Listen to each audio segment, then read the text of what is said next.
Hello everybody and welcome to another RCT2 review stream. Today we changed it up a little bit. I had meant to be doing an inside look of Kate Ridge, my head-to-head park from a little while ago, but we were talking on the New Element Discord earlier today about this park. This is Dreamport by JK, and it comes up every now and then and gets a lot of hate. So we're going to take a look at why. And is it deserved or not? Generally, my answer is going to be no. So if you press for time, you can end the video there. But let's take a look and see what it is that makes this park interesting and good or bad. So let's unpause this here and let's get going. So we start in our entrance area. I can't remember the exact theme that this was meant to be, but it's sort of like this, well, there's the clock out front, so it's some kind of like time-based things. It's Grand Central is a lot of the names of the different rides, so it's kind of like a Grand Central front area, like Grand Central Station almost. So we come into this big structure in the front. Architecture is imposing for one. Not too much deco on there, which I think is okay. A little bit blocky in some sense. So like if you look at this building, for example, here, and granted we're looking at the back of house for some of this area, it's just got a lot of weird roof shapes and some other bits and pieces, and then this blue, then this pink or peach, whatever that may be. All sorts of other type stuff. As far as park making goes, I think this is a nice little front plaza here. A little bit odd to have this nice Welcome to Dreamport sign with the fantastic flowers and lights and everything, and then you're looking at this back area. Like I would almost figure you'd put in a nice sized wall here and put some vines on it or something that looks a little fancier than that. But let's pull our way in, and then on the way out we have this giant flat wall that has goodbye in a lot of different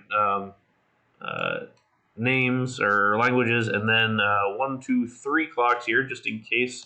I'm going to imagine that was meant to be like different time zones, so we'll give them a pass on that.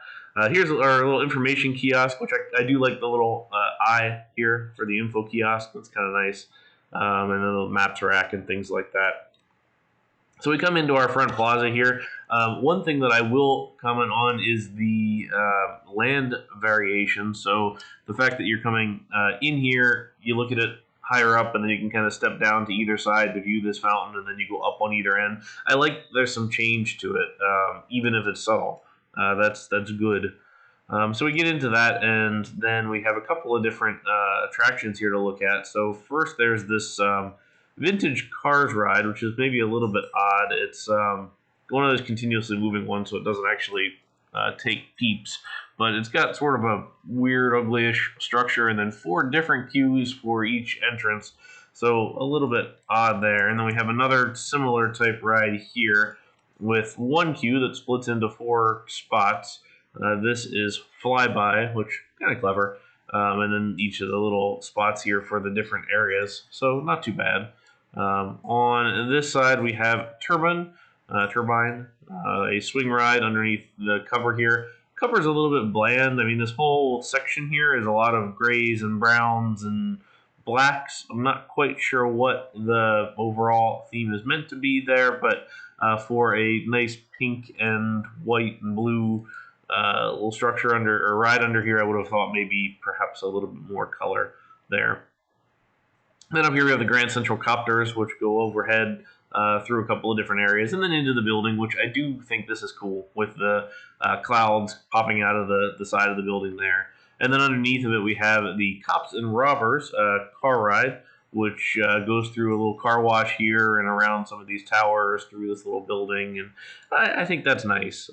It's done pretty well, and then you can see the little police station out front with the prison bars that you have your queue. Would have thought the queue would have been in there, but it actually starts over here. You kind of work your way over to the building. I kind of feel like it ought to have maybe been in the reverse. But I do like those little themed pieces there, because there's a lot of that kind of stuff. Like if you go back here to the little seating area, you have this little hot dog cart. I assume that's what that's meant to be. I think that's cute. I like it. Here is a Space Snacks statue, which is literally just a frozen entertainer, which is kind of clever. Over on this side, Jumbo Dogs, where we have a Jumbo Jet coming out the side here. JK is not short on ideas ever. I think there's a lot of really cool stuff to look at.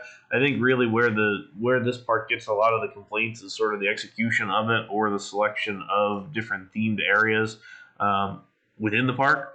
But anyway, so we have this pretty nice size monorail station up top, sort of train station-esque, that you go up to the top here, and you can see see this coming out on either side. Here we have the Dreamport thanks. So thanking Five Dave and RCT Fan and Santa, JDP and Rob for all contributing different parts and pieces to the park. JK and I talked a lot about this park collaborating, but I didn't provide anything for this. I did for another one of his parks. I did a coaster for him. In the backside here, which we almost missed, is the Sky Dome. This is a double Ferris wheel, double carousel, which is kind of neat. And then this nice little helicopter sculpt on top, which is kind of cool. But jumping back to the sign real quick, I do think this is kind of a fun way to thank the people who were part of the park. And then also just the fact that he did the flags here. So Austria here for Dave, and then we have the English flag here and the U.S. flag on this side. I think that's clever. It's a good little detail there. All around this space, we have a lot of nice building, kind of the service buildings that wrap this area. It's sort of an interesting idea to have this entrance area be a full-on, full-fledged area that has multiple rides, no coasters, but multiple rides, and then all your service stuff is around it. So kind of go back to this, and we have the here's a track here. Here's a little bus that's crashing through the front of the building. I mean, a little rough execution wise, but the idea is neat. And then you have the Go-Go Fries, Amber Crust, and Stop Dogs, which I kind of like with the traffic light there. And then we have the 5-star burgers and all sorts of little themed bits and pieces. And there, a little tiny play area, not too much going on there. Big camera here for the photo building. One of the things with the sculptures in the sense of this kind of thing is a lot of the quarter tile objects, once you get so big, it almost feels too big and too cartoony. And I think for some people, it's kind of past that threshold in this park. I think this is maybe a little bit big, but other stuff like the little information booth eye, that doesn't bother me much. Here's our little medical cross here for the first aid building, and then our 2 restrooms here, which colored above blue and pink. So you definitely have that thought behind which of these are which, and then you have some game stalls and different things like that.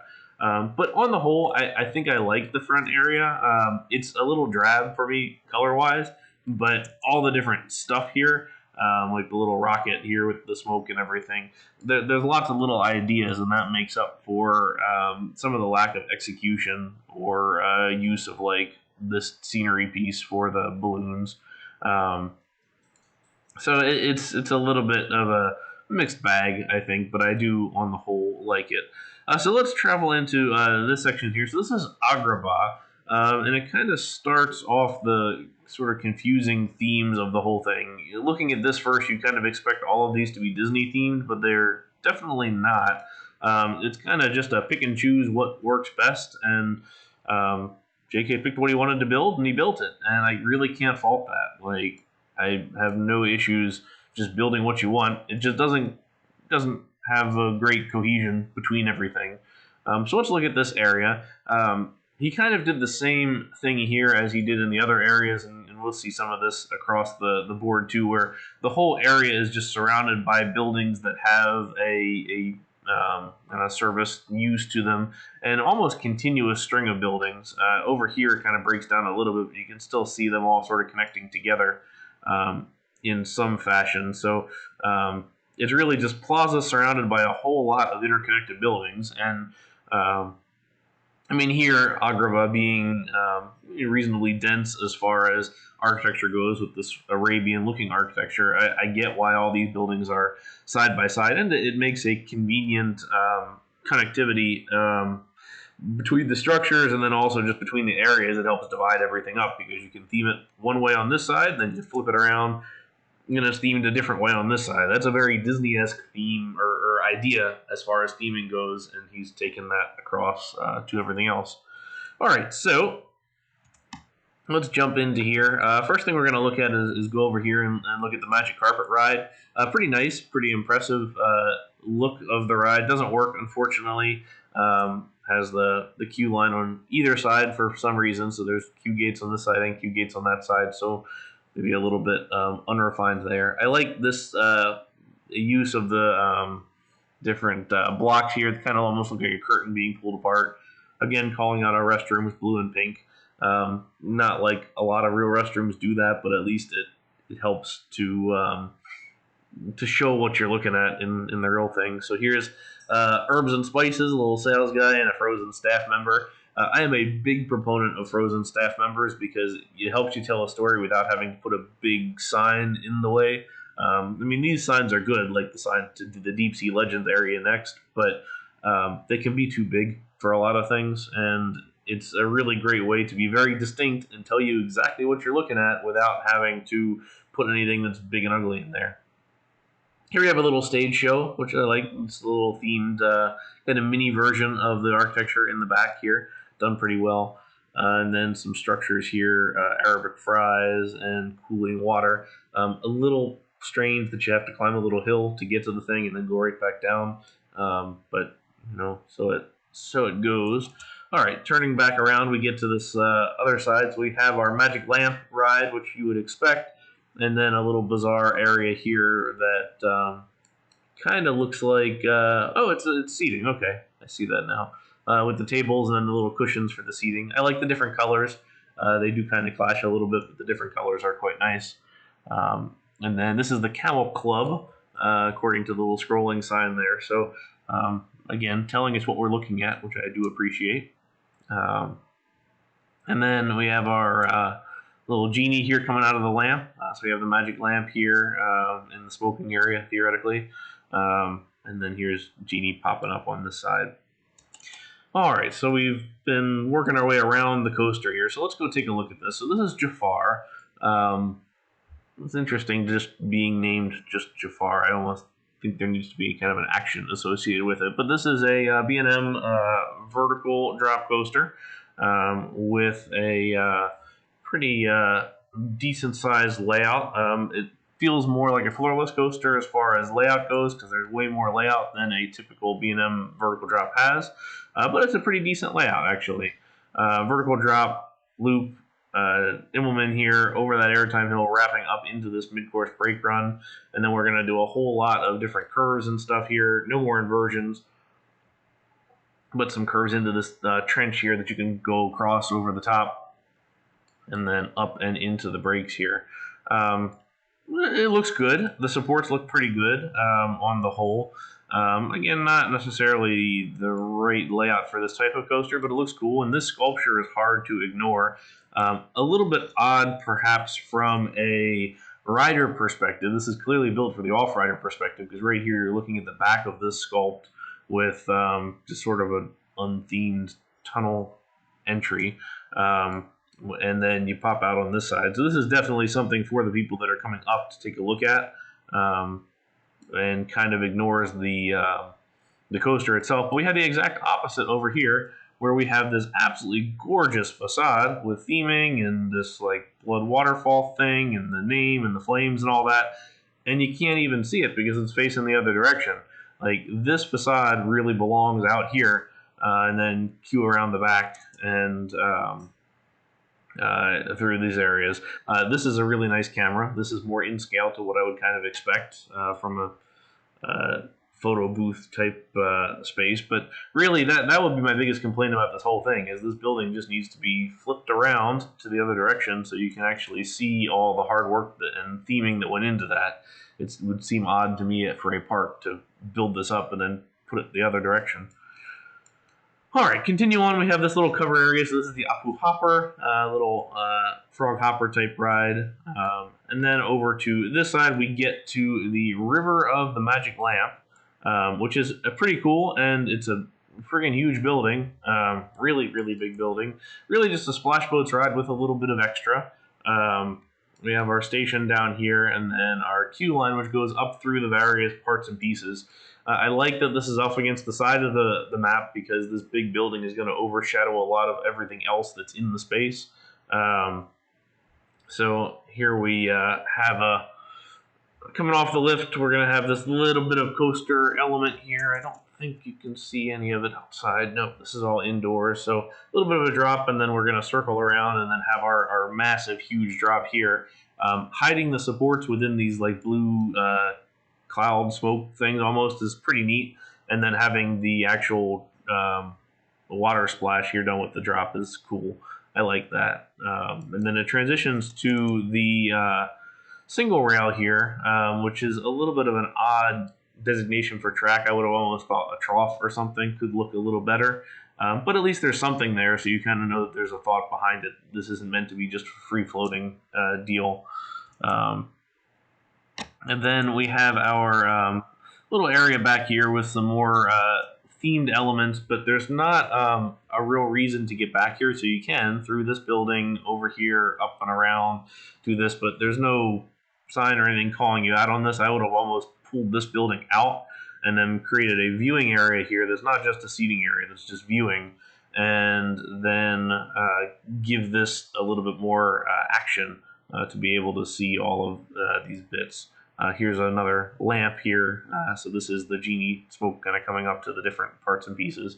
And then the big scarab on the wall is cool. I mean, I think one of the things he's done well, among other things, is these different sculpted pieces. The structures are cool. I mean, this is very impressive to me as somebody who can't really do that kind of stuff. So I think that's quite nice. All right, well, let's move along.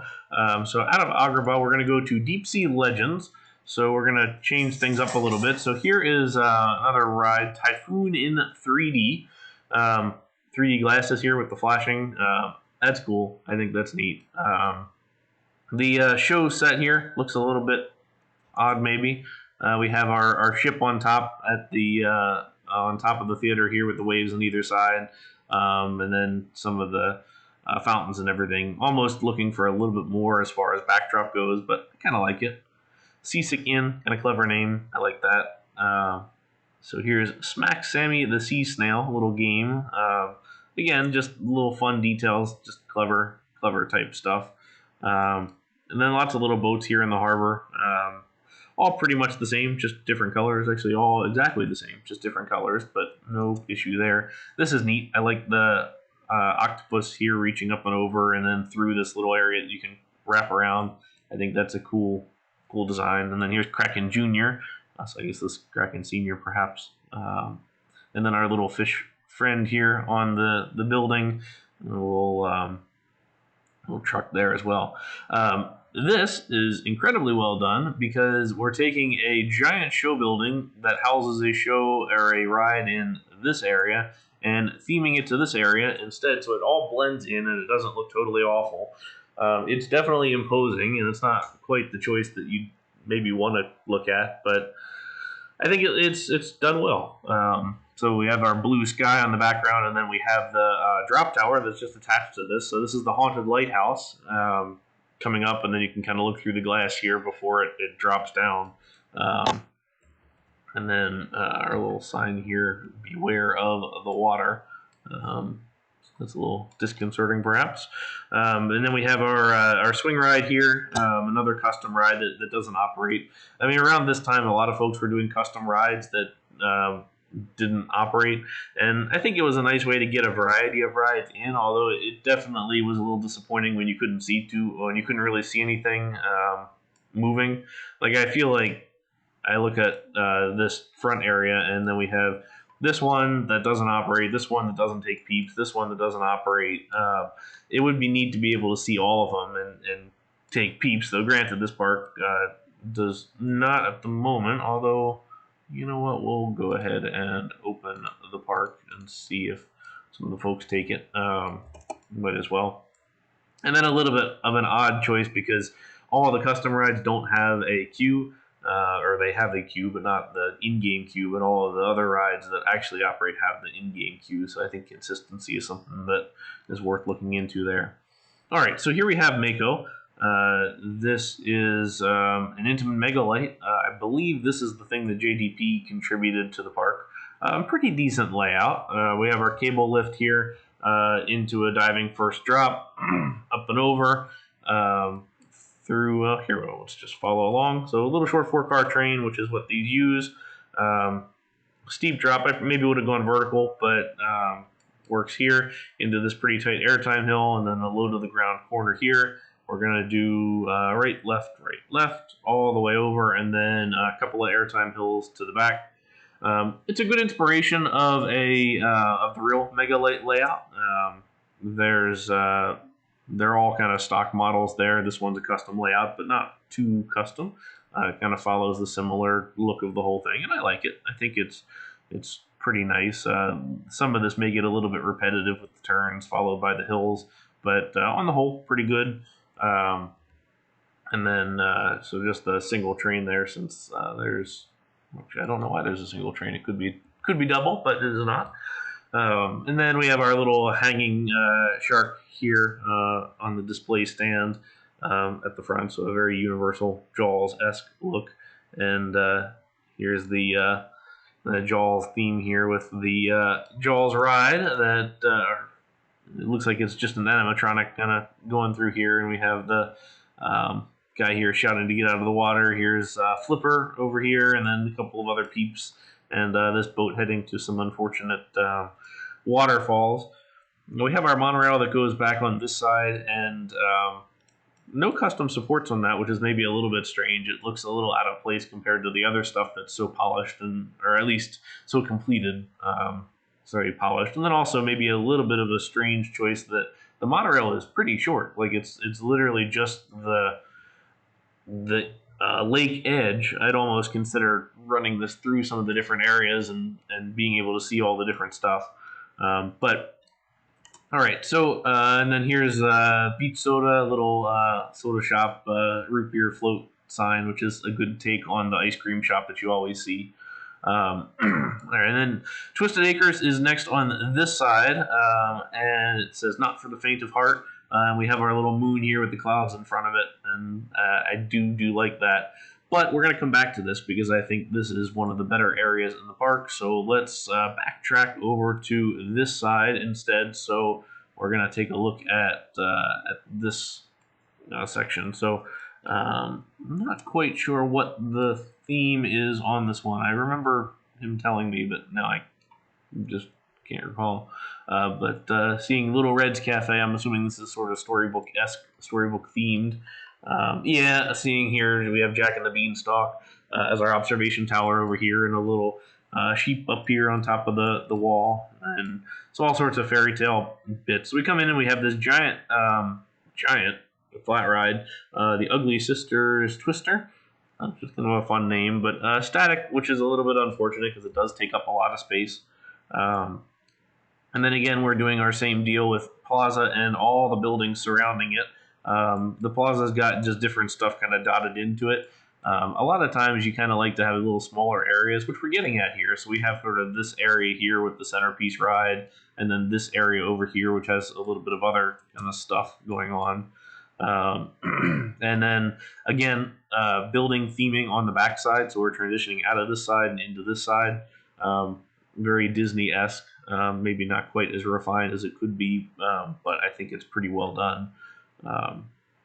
So anyway, we have Little Red's Cafe here. Here's our little cauldron restaurant, or a little grab-and-go spot, and then this little bog of sorts with this guy on the toadstool.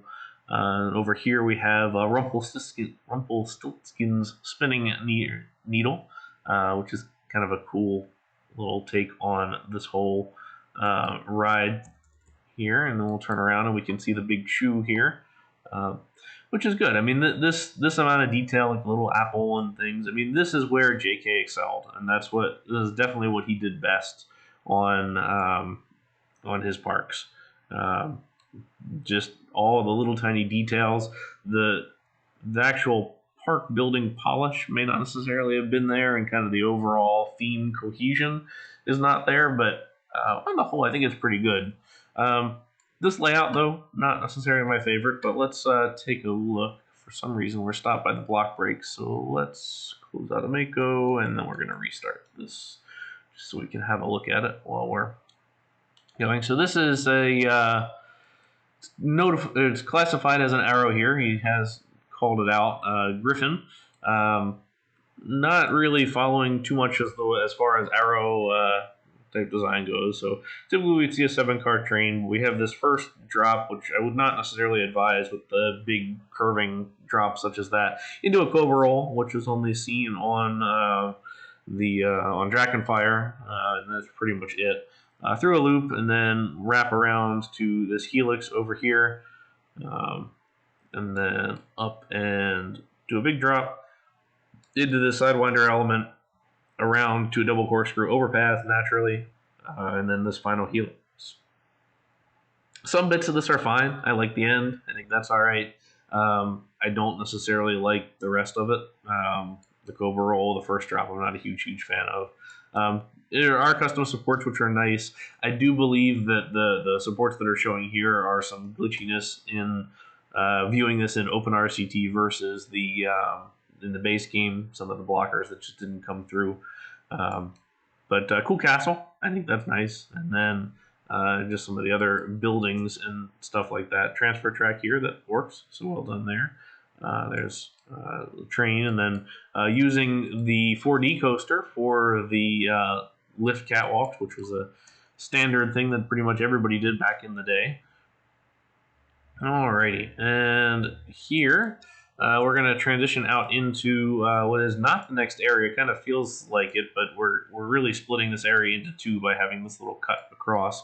So we have a big Screaming Swing here. So this is Merlin's Screaming Swing with a pretty cool Merlin name on the back here, and then 3 X's, which makes me a little bit concerned about what Merlin's doing in his free time.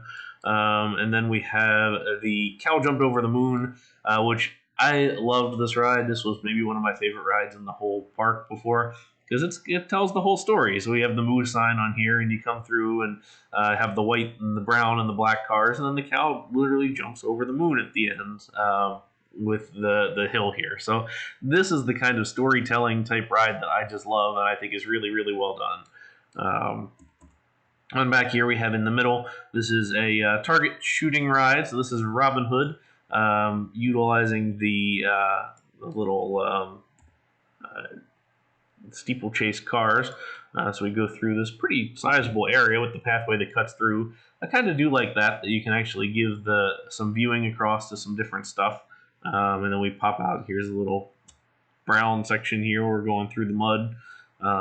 But we shoot through this little building here and then out the other side. And then here's some of the targets on this side. We got to avoid the hangman's noose here. Cool sign with the arrow shooting through. And then over here we have spells, and looks like a little gingerbread house on this side. Here's some more. Here's a magical mushroom slide. This would all have been hidden on the real thing. Again, custom tables like we saw on the Camel Club in Agrabah, with the mushrooms being used as the table and then these being used as the benches. It's a cool idea. It doesn't necessarily translate to what I look at that and go, yeah, that's definitely a table, but I think it's clever. I think the idea is there, and I think it's pretty nice. All right.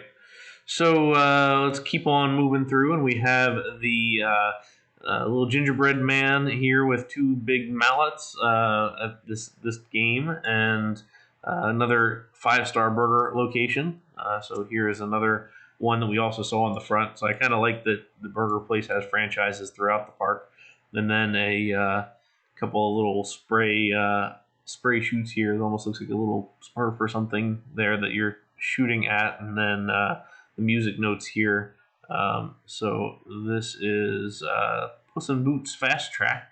And let's see here, coaster 1 hour 30 minutes. So it looks like the fast track for or quick pass, whatever you want to call it, is called Puss in Boots, which is kind of clever. It's nice. Okay, so now we're moving on to Mexico. So as we total up our themed areas, we have transportation, Agrabah, sea monsters, fairy tales, and Mexico. So do your best to tie those together as we move into this spot. So first thing we get to is the crazy sombrero, which is four of these flying saucers merged together, which is pretty impressive. And we have the track over top to kind of make that sombrero. Not an open ride, so I don't know if that was meant to be. It looks like it was meant to not be used, but it's kind of a cool ride. So it's a shame that it takes up so much space, even though it's not really used. Here's Twisted Sun. This is a spinning tilt-a-whirl ride. And then we get into this the same kind of architecture around the side. We do get into some sameness of the architecture, so 2x2, 2x2, 2x2, 1x2, 2x2 structure with a 1x1 on, 2x2, 2x2 with a back area, 2, 2, 2. So it gets a little bit repetitive after a while. I think there's enough variation that it's not like super obvious, but it's a little bit strange. And then some of these like roofs, like this guy that has this little like pitch roof here, and then the downslope on either side with this center dome. Don't really know what it's for exactly, but it gets a little bit much. Same with these textures, where there's two different textures there. I think that's the kind of stuff that when people criticize this park, I think that's what they're looking at is the weirdness of the themes and some of the blockiness of the architecture that's lacking a little bit of that polish to it. But let's keep on going here. So here's Smash the Tequila Bottle, little game. Another clever idea. Pinata Smash over here. And you have the pinatas, which are recreated in there. Kind of cute. All the little Mexican flags throughout. Here's Soak the Cactus, so flaming cactus, and you have the little water spray. I mean, those are the kind of clever ideas for each of those games. It's not just like a ladder game or a spray the whatever game. And I mean, I'm just as guilty as this is a lot of people where that's really all I do and don't think it through. But these games are themed to the area, which I think is very nice. Here we have our little boxing. I don't know if this is like luchadores boxing here. Pretty neat to see that. And then here's Perez Coffee with the coffee cup coming out and the steam coming up behind it. Here's the Jumpin' Beans little shop. And then let's go up the hill to Echatl. I have no idea. God of the Wind. This is one of the larger coasters, actually the largest coaster in the park, I think. A wooden coaster. Pretty nice entrance building. Absolutely love this station with the open airness to the station. We've seen a lot of that looking at some of these more classic parks. So this works really well on the diagonal, kind of in this view only. When you turn it to the others, you kind of miss some of it. Also, we're not using block sections here, which is a little bit of a shame, but we get this pretty cool first drop that has this huge like helix down and then up through this double down to pretty fast curve up above. Dive down through this, hitting top speed here. We're over 55 miles an hour, up and over a hill, and then we're going to go back underneath some of the earlier stuff here through this building, and then over a couple other hills and through this helix finale here. Really, I like this ride a lot. It's a little more grand and less realistic than you might expect, but I mean, it's not out of the question. And the flow is pretty nice. I think really, I'm not quite a huge fan of these double helixes at the end, but up until that, everything has a really nice flow to it. It just looks good. I'm not sure if somebody did this one for him, but definitely let me know in the comments if you recall. But really nicely done. I like seeing this. A little bit of a shame he didn't do all the details like he's done on the Aero coaster, so there's no transfer track or things like that. But there is this little evacuation platform here on the brake run and some of the other kind of bits and pieces. We have our little kind of jungle in the back here, and I don't know what animals these are meant to be, but kind of a cool little detail there. And so we'll get to those rapids rides in just a little bit.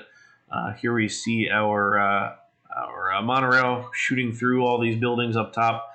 Don't miss the tequila shot, which is clever. Have our tequila bottle here or some form shooting up and over top of the whole thing. Over here we have the Flamingo Fighters. So this is like a splash battle type ride where you have all the different targets and the flames all around in the water. So a cool idea, and using the flamingo boats is kind of a clever idea too. And then you have this nice viewing area all the way around. Though I don't know how you're seeing, but you have to get there. Perhaps this is just open throughout, so you can kind of get that feeling that there's something to look at. Some more kind of similar architecture with still clever details. Up here we have salsa times. We have salsa dancers in here. Here's some hot peppers on this side, and then another little clock tower on that side. Turn the view, and we have a nice little seating area up along the river for the Rapids ride. And that brings us to the Rapids ride. So this is the San Juan River Splash, which kind of makes me laugh again when we talk about the variety of the themes. We have the variety of the names, because right here we have San Juan River Splash, and then here we have something that I can't pronounce in Aztec or Mayan. So a little bit of a jokey fun type name, and then a more serious themed type name. So a little bit of an odd choice perhaps, but anyway, let's jump on board here as we go up the waterfalls and theoretically against the flow of the water as we work our way up this this section here, and we get to some more themed areas. We look at that Aztec name for the wooden coaster. Almost seems more fitting here because we have all this great Aztec Mayan ruins, architecture, and stuff like that. All these different ruin pieces. So I like that a lot, and I wouldn't have guessed that with the name San Juan River Splash. But look at this tree, how it hangs over, and we have all the foliage on the ends overhanging the water. That's really cool. I do like the look there. And really, once we get past going up the waterfalls and past all this, and kind of ignoring that the water is flowing the other direction, like this area is superb, super well done. And a really great Rapids ride, because you've got no channel, but you have the little guide pieces here, so it at least hints to that. I'd still consider putting in some kind of a more defined channel, but lovely theming integration going underneath the buildings, underneath this tree, working around, like here's this tribesman fishing animatronic, and all the different bits and pieces, and then into the tunnel here, and then we'll pop out the tunnel on the other side underneath the wooden coaster. So we're going to kind of work our way underneath. The structure here is kind of in the way, so a little bit of a miss there, but now we're going back up the waterfalls again, except for here where we go down the waterfall. No big drop on this Rapids ride, but I don't think there needs to be. That's not necessarily a requirement for a Rapids ride. And then we're going to pop into this building and then come right back out. I'm not quite sure what the deal is with that one. It's a little bit big compared to the scale of the rest. But anyway, so here we have a nice little stage with this guitar and the little door coming through it. Love that. I think that's really well done for the whole thing.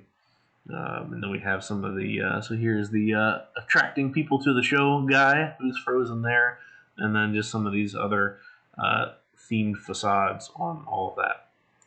All right, so now we're going to get to our last themed area, which we'll spin the wheel, and we find that it is haunted. So this is Twisted Acres. So to recap, we have Haunted, Mexico, Agrabah, Sea Creature-esque, Transportation, and Fairy Tales. So kind of a grab bag of themes, but this is probably my favorite area as far as the overall theming goes. I think it's really well put together, and probably the most refined of all the areas as far as just detailing goes, and then some of the other theming bits. All right, so first thing we get to is this haunted house, which is maybe my favorite bit here at the end. So this is the Cornfield Massacre ride. So we have our little truck out front, and this is our cornfield itself. as you come in. So you're going to queue next to it, and then you get into this big old plantation type house, and the ride starts here in the house, and then you pop out and you immediately head into this cornfield where you're just going through off into kind of the abyss, and then you pass these different show scenes like the scarecrow, theoretically person who's gotten murdered because there's a bunch of blood there and all this different stuff. And then you pop out on this side where you have Splasher. This is the blood effect, it says, where you have blood on the walls, and then the track turns red as you get dragged into the shed here and then underground to finish this theming. So super, super neat because it is a ride that tells a story. So there's definitely a beginning here. There's exposition as you learn about all the different stuff that's happening, and then you have your climax here and you go under and stuff happens. So well thought out and well put together beyond what a lot of dark rides usually end up being in this game. And I think for that, it remains one of the best rides in the park. On this side, we have our Wild Mouse. So this is Mousenstein with a vertical lift up into this little castle tower. Really kind of gorgeous castle tower. A little bit of diagonal in there to give it some variation. And then we're going to pop out and do this like spiral dive around the whole thing. And then back up these stairs and up into what's more or less a normal Wild Mouse layout at this point. Kind of looks like inspiration gained from, say, Europa Park's Matterhorn Blitz with the vertical lift up the tower, and then sort of a similar like Mock Large Park Wild Mouse model here. The curve drop is maybe a little bit odd, but it's not awful. And look at this cool little mouse here with the Frankenstein face underneath of it. The mouse ears and everything. So a lot of cool stuff to see. Show building again reuses the backside of the rest of this architecture. So again, transitioning very well between the different areas. All right, we have the witch's stage or witch's stake over here with the witch's hat here tilted to the side, and then some of the other games and things like that in this area. Here's our zombie little area with the gravestones and everything like that. We can kind of see those different bits and pieces here. Then on this side we have this really cool second dark ride. So this is the Haunting of Rose Mansion, and we have our little ambulance here that's pulled up on the side, and then the strobe effects just going nuts here on the front. Just pretty cool. I think some of the architectural scale complaints do show themselves here. Like these windows are just like absolutely massive compared to what you would expect from a peep scale. This, but it doesn't bother me too much. I love the lightning bolt coming down here with the smoke and everything, and the little HVAC details in the back. But unthemed inside, but it's pretty compact in there. You squeeze a lot of different themed bits into that space. All right, then we're gonna conveniently roll past that coaster because we'll jump back to it here in a little bit. Here's plant tentacles coming out of the like rotten apple sort of thing. Across the way here is the Exorcist, another tilt-a-whirl. I'm reusing some flat rides, but again, not the biggest complaint considering that there's only a limited number of those. Here we have another themed ride inside. So this is Banshee, according to the sign. And some kind of enterprise-y type. I don't quite know what it's meant to be, but it looks cool enough. It would be neat to see it run. And then we head to the final area here. So this is Monster Museum, which has this great skull with, again, using the strobe lights. Nobody really uses the strobe object anymore, which is kind of a shame because it has a lot of nice uses, I think. Not that I ever use them well, but I think there's a lot of good options here.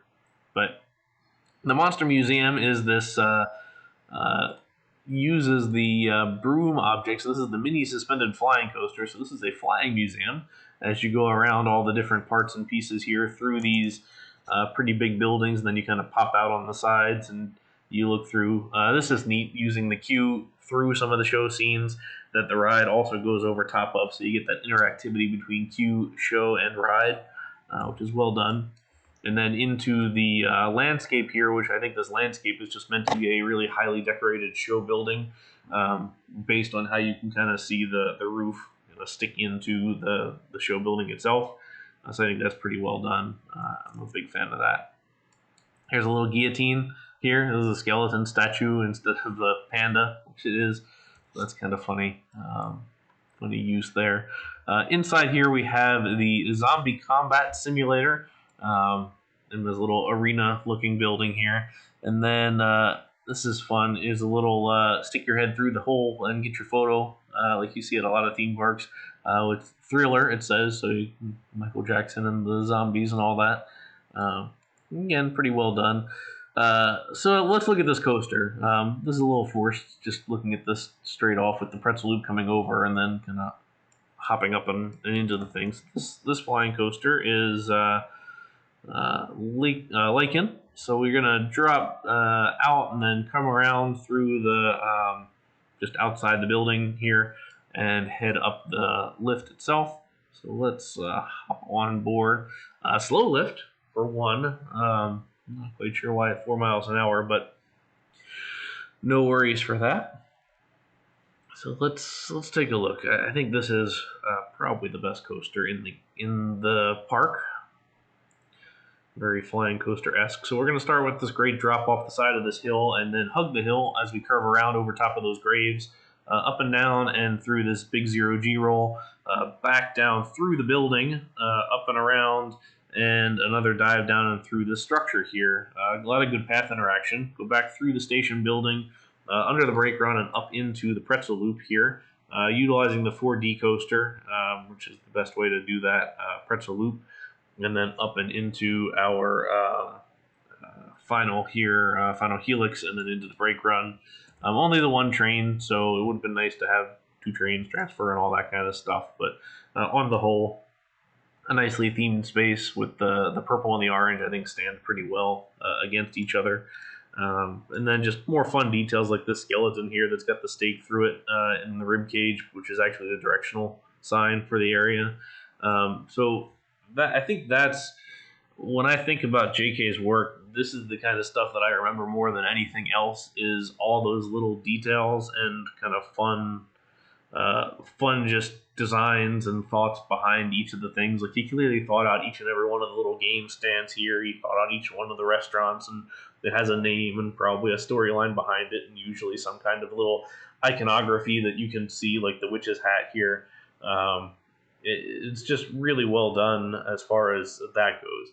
I get the complaints about the themes being all over the place. I mean, you look at these themes and they are absolutely all over the place and don't really make sense together. And I also get the architecture being a little bit of the same kind of thing as you look at these 2x and 3x and 1x buildings. But on the whole, I think this park probably gets more hate than it deserves. It's definitely not a top tier spotlight as far as I'm concerned, but it's a pretty strong overall park build, and I think the ideas in here and some of the little details far exceed anything that we see in some of the other parks. So that's really the little bit of messiness that comes with those details that is kind of offset just by the details themselves. I think that's what I like about the whole thing, and I appreciate beyond just the overall kind of technical quality behind the park. It's a really good park. I think it's absolutely worth your time to download it and take a look and browse through it. There's undoubtedly lots of little details that I missed and signs I didn't read and other things like that. But lots and lots to see. So I encourage you to check it out yourself. If you have other parks that you'd like to see, feel free to leave me a note, and I will add them to the ever-growing list of parks to review. And we'll be back with more park reviews and some hacking tutorials and probably some other stuff here in the future. So as always, thank you very much for watching, and hope you have a nice day and enjoy the parks.